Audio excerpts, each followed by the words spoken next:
Bhanumati. Bhanumati is the granddaughter of Krishna. One day, wandering in the forest, she runs into sage Durvasa. Known for his short temper, Durvasa curses her to be abducted by a demon. Though Durvasa regrets his words, a curse once made cannot be taken back. When Bhanumati is older, the curse comes true and a powerful demon named Nikumbha carries her off. He turns her and himself invisible so they cannot be followed.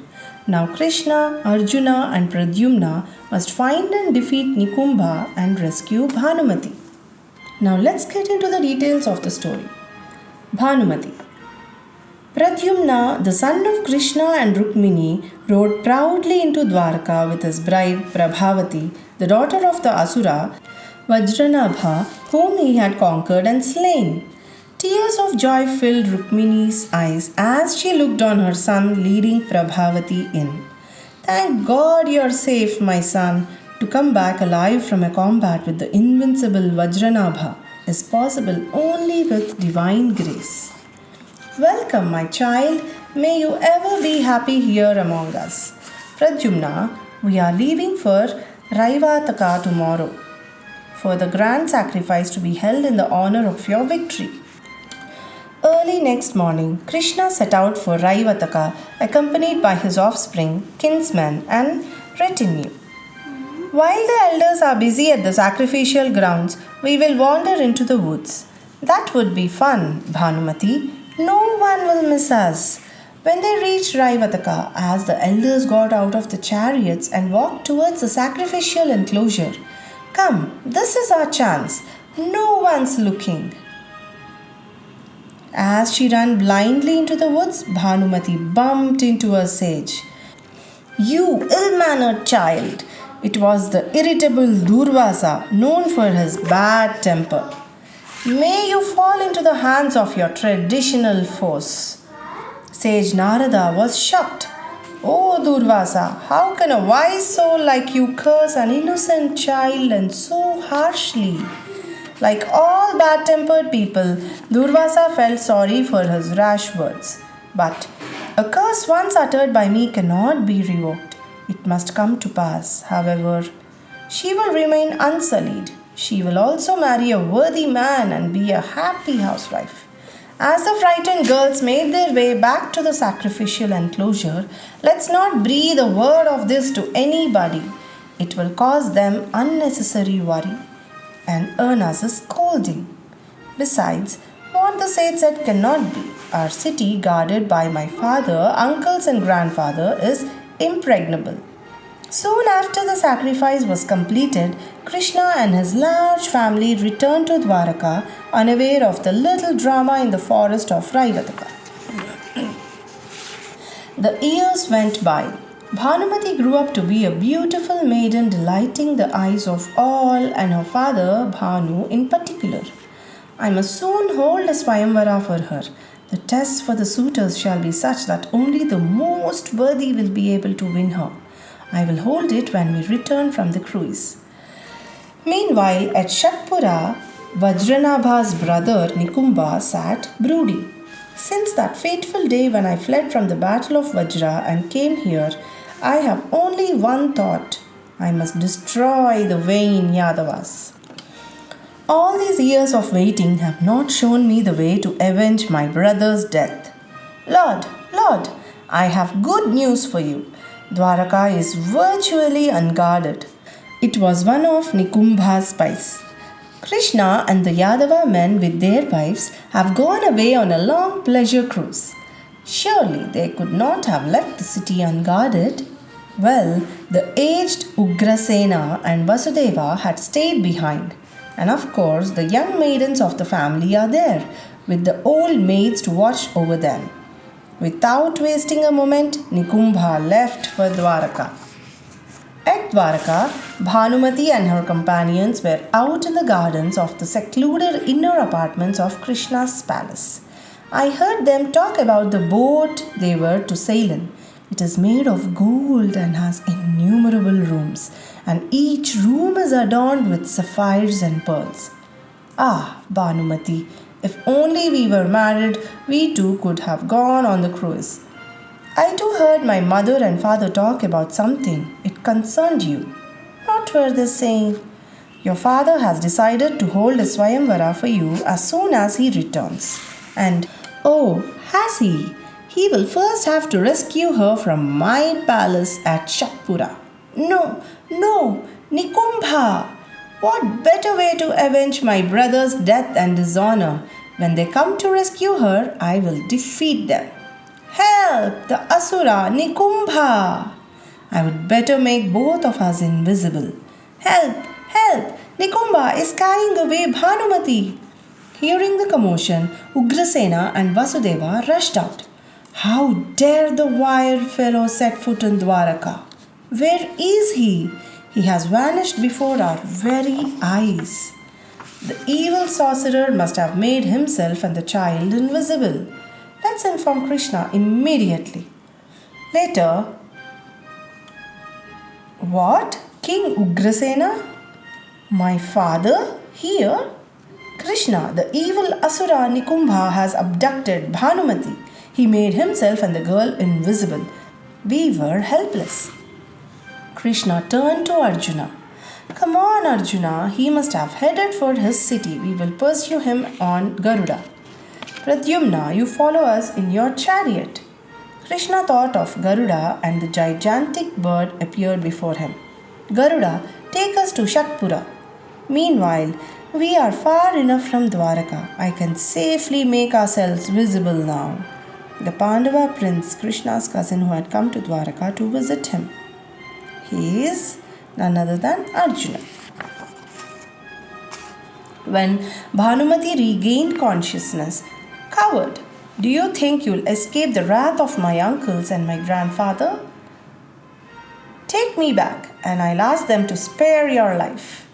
Once we reach Shatpura, it is their lives that you will have to beg for. With such a head start, I will be safe within my city before the Yadavas realize she is missing. As Nikumbha proceeded complacently, a great shadow covered him. It's Garuda. Krishna has caught up with me. He looked behind him. Oh, it's the Yadava who stole Prabhavati's heart and killed my brother. Nikumbha had to think fast. I will use her as a shield and defend myself. Terrified, Bhanumati fainted. Krishna, Arjuna and Pradyumna dared not strike Nikumbha with their maces. I will use my arrows. I'll be able to pierce him without harming her. And Arjuna shot his arrows with unerring precision. The Pandava is not known to be the best archer of all times for nothing. I will not be able to defend myself and keep my hold on the girl. So Nikumbha suddenly vanished with Bhanumati. Where are they? They will never know where I am. But Nikumbha had not reckoned with Pradyumna. Wait, father. Mayavati taught me how to expose the invisible. There he is. Chase him. When they were close upon Nikumbha, I cannot match Garuda's speed. I will have to change my form. Nikumbha turned himself into a yellow vulture and, holding Bhanumati in his talons, flew on. Arjuna kept shooting arrows at him, piercing his very vitals. But Nikumbha flew on. Suddenly, I cannot fly any farther. Isn't that Mount Gokarna? Taking a sudden dip, he dropped down exhausted. Seizing the opportunity, Pradyumna carried Bhanumati into his chariot. Leave her at Dwaraka and come back. We will finish Nikumbha. As Krishna and Arjuna assailed him, Nikumbha left the northern range of Gokarna and flew towards Shatpura. Faster, Garuda, I can see the narrow cave, the only entrance to his city. If he enters the cave, he is lost to us. Garuda flapped his wings and gained speed. But when they were almost upon him, Nikumbha entered the cave. My city! And with his last ounce of strength, blocked the inner entrance. Alas, he is gone. What shall we do? We'll spend the night here. He is bound to come out thinking we have gone away. Early next morning, Pradyumna returned from Dwaraka. I left her safe with Bhanu. He was terribly dejected and wondered if he would ever find a suitor for her now. But where is Nikumbha? The coward is hiding in his city. I will bring him out. Pradyumna raised his voice and began to taunt Nikumbha. The Asuras are valorous people indeed. When assailed, they hide behind women or the gates of their city. The taunt went home. Nikumbha seethed with fury. The Yadavas must be taught a lesson. I will go out and finish them. Making himself invisible, he charged out of the cave. Come, taste the valor of the Asuras. Impatient to wreak vengeance on the evil Asura, Arjuna rained arrows in the direction of the voice. But Nikumbha rushed at him and struck him with his mace. Arjuna fell unconscious. Pradyumna used his supernatural powers to expose the Asura and attacked him. But he too was hit and fell. Beside himself with anger, Krishna raised his finger. When Nikumbha saw the deadly discus flying towards him, he left his body and fled. He is dead. The very sight of my weapon did it. By then, Arjuna and Pradyumna regained consciousness. Suddenly, Father, the wicked Nikumbha is not dead. He has escaped, leaving his body here. Hardly had Pradyumna uttered these words when the body of Nikumbha suddenly vanished. Arjuna and Krishna burst out laughing. The undaunted pair were amused by the neat trick played on them. While they were still roaring with laughter, they suddenly saw the sky and the earth filled with thousands of Nikumbhas. He has split each fraction of his body into separate bits and covered each bit with an illusionary body. We will do the same. And the three of them too split into innumerable forms. I must seize the forms of Arjuna. The deadliest arrows are his. So the various forms of Nikumbha caught the various forms of Arjuna. As soon as the innumerable forms of Arjuna were caught, they fused into one. The innumerable forms of Nikumbha too fused into one. I shall carry him away, leave him inside my city, and return to tackle the other two. When Krishna and Pradyumna saw Arjuna being carried away, let's pierce him with our arrows in quick succession and cut him up. But to their amazement, each fragment of Nikumbha sprang up as two of them, each holding an Arjuna. I will have to use my divine powers and discern the true form of Nikumbha. As soon as he perceived the true Nikumbha standing out bright and clear from the illusionary ones, Krishna turned to Pradyumna. Receive Arjuna in your chariot as he falls. As Pradyumna brought his chariot beneath Nikumbha, the discus severed the head of the evil Asura from the body and returned to Krishna. As the Asura hurtled down, Arjuna slipped from his grasp, but he was received in Pradyumna's chariot.